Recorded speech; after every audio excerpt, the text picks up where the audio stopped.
Hey, welcome back to the channel.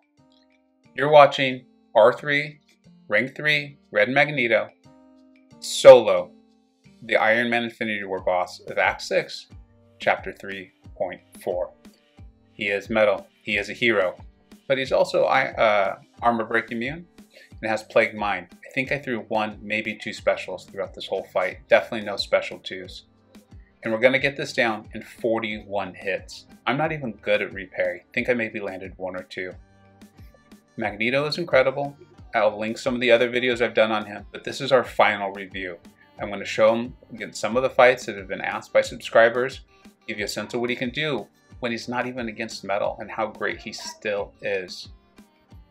Make sure to hit like and subscribe so you catch all the content.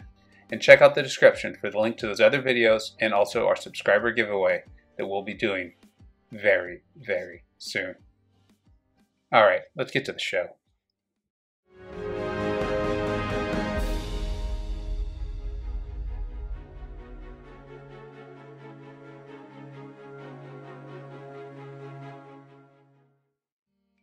All right, so I was also asked about how does he do against Korg, and that makes a lot of sense. Korg is not metal, and Magneto does energy damage. So how will Magneto perform? And I thought, oh, let's at least do this with Buffet. Let's make this challenging. So we're in that same chapter, same quest, 6.3.4 with the Buffet, massive health pools, brought in the synergy with magic, which applies a heal block as you're seeing.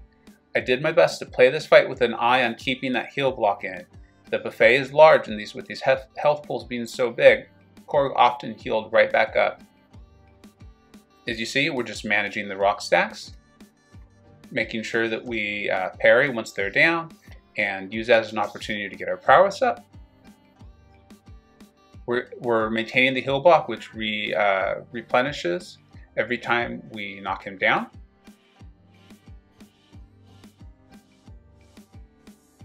Magneto's not taking any damage back when the rock stacks are up because, again, of the energy damage.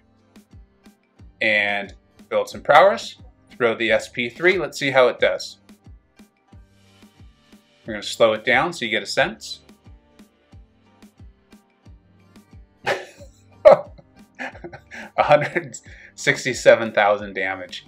And then, of course, just your casual 32,000 heavy for the finish. So I think that answers how Magneto can do against Korg. And we made it more difficult with Buffet.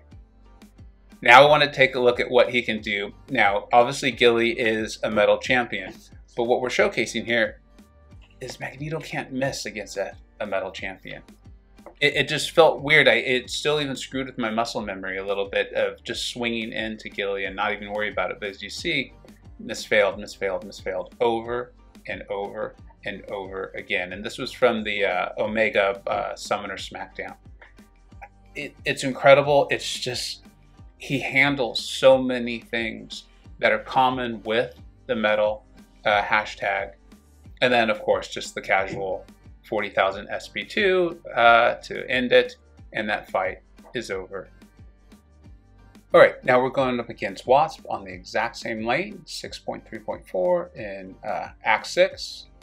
Buffet, and while she is metal and therefore her ability accuracy will be reduced, meaning significantly decreased chance of the evade, I just didn't feel comfortable attacking in. But I'm showing you this fight because I think it gives a great example of if you know an opponent's heavy and special spacing, you can get your heavy off and grow those powers or gain those powers by holding heavy and getting your spacing done well. We'll see a few examples of that right here.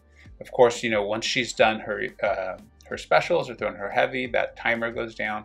This has been happening to me a lot in the game, these skipped frames. It's really fun.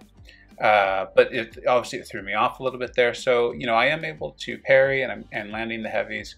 But coming up here in just a second, you're gonna get a nice glimpse of getting the spacing down. And here we go. And so I have the spacing down, I landed my heavy, which is another reason why I think the SIG ability is important. It makes him that much more tanky and forgivable in case you do mess up in a fight particularly in war or when the attack values are this big, you know, one slip up can be death, and you know, no one wants that. So this fight will be over after this monster's SP3, but I think it was a good, quick example of getting the spacing right on a champion and your ability to play maybe against a stun immune node or situations where you're not going to just be able to reliably stun. Now we're moving on to this fight against Mr. Sinister. We're again highlighting the synergy with magic, which will be placing the heal block. And in this fight, we're not even going to be able to throw a single special. This is going to be pure, heavy, and stun, which is good because it's allowing us to refresh the heal block, and so Sinister's not going to be healing up at all. I'm going to speed this up because the fight was lengthy. I think it took like 2 minutes, which is lengthy for a Magneto fight. But it wasn't important. It's just the same thing over and over. Baiting the special one, landing the heavy. And I wanted to show you this because I wanted you to see how few hits it is, and that I'm never able to throw a special. The damage off of this heavy is significant. And we end this fight, and I think it was 17 hits? 19. That was a pretty beefy Mr. Sinister. All of this has me fully believing that Magneto, I personally want to just make him the top mutant now. I think better than Omega Red, better than Colossus, but I also know we're relying on these things, and so much of what determines on how good a champion is, once they've reached a certain bar, of course, is the meta. He destroyed that boss rush for me. I just took him through one of the toughest chapters and toughest lanes in 6.3.4, taking down that Iron Man Infinity War. I'm seeing him used in war, and he's demolishing content. He's incredible. He's almost too good to believe, but I feel comforted by the fact that he went through the beta. That leak came out. They tuned him down a little bit, and this is what they put out. So I don't really have the concerns. At least I don't think it'd be justifiable or make sense for them to tune him down more. But you see how he destroys #metal. He has synergies with some of the best champions in the game that make him even better against heroes, like his synergy with Dr. Doom, an amazing champion for him to be coming along with. And he has synergies with Archangel, Colossus, Warlock, Sunspot, Omega Red, and Emma Frost. Additionally, in his synergy, let's call it family tree, are champions like Red Guardian, who I use to take down Mojo. It's incredible. I actually am going to use the term insane. I know I've said a few times, if you've watched the channel long enough, that I'm just not going to use that term unless it implies. And I think it definitely does. The only reason I don't have him as the best mutant right now is, like I said, caution. I want to see what happens. I don't want to put him up there and then have to move him down. That's not fun for anyone. That being said, I really believe he deserves that spot. His quote-unquote negatives would be when he's fighting a champion that's not hero or not metal, mainly not metal, but you saw what he did to the core. So I think if there's a particular matchup where he's really struggling in and he's just not working for you, you bring along one of his synergy partners, like Archangel, or Omega Red, or Colossus, or Sunspot, or Warlock.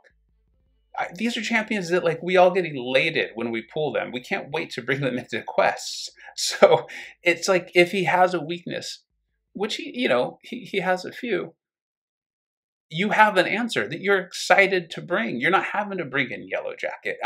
It blows my mind. I think Bam's done a great job personally in listening to the feedback of, like, we want this game to be fun. We want to use all these champions. And I feel like Magneto is like the way they're ushering in that new era. At least that's what I'm hoping. I think the SIG ability is important. I got that question. I think the SIG, I think the Awakening is important. I think it allows you to play him a lot more aggressively. And I think it allows significant more tankiness, which I know we all like, and personally in war, where one mistake can be a loss. I really value that a lot. Saving pots is also important, of course. And then I've gotten this question a few times. I wanted to address it as, well, if I have Omega Red and I have Magneto, which one should I rank up first? In my opinion, if you can get Omega Red to a high SIG level and you frequently run suicides, which Magneto also works amazingly well with, I'd take up Omega Red. The reason being is Omega Red's going to see you through a lot of content, and I think that rank up really helps him, or helps you and him and you, well, both of you, right? And with Magneto, he's going to destroy the metals at a rank 4 or 5 star, as there's a rank 2, 6 star. And then when you have time and the resources available, you can bring Magneto up. I just don't happen to have a high sig Omega Red as a 6 star, and I just wanted to see what Magneto could do. I absolutely love the guy. I hope this all made sense, and I hope you found this helpful. If you have any questions or comments, please put them in the comment section. I love that interaction, and I've learned so much from you over the last 2 months. Well, you know, we've seen him destroying Winter Soldier over and over and over, and I thought, let's just end this with something a little different. So we're going to go back to Nebula, who's obviously a metal champion, but this just, I absolutely love it. All right, take care.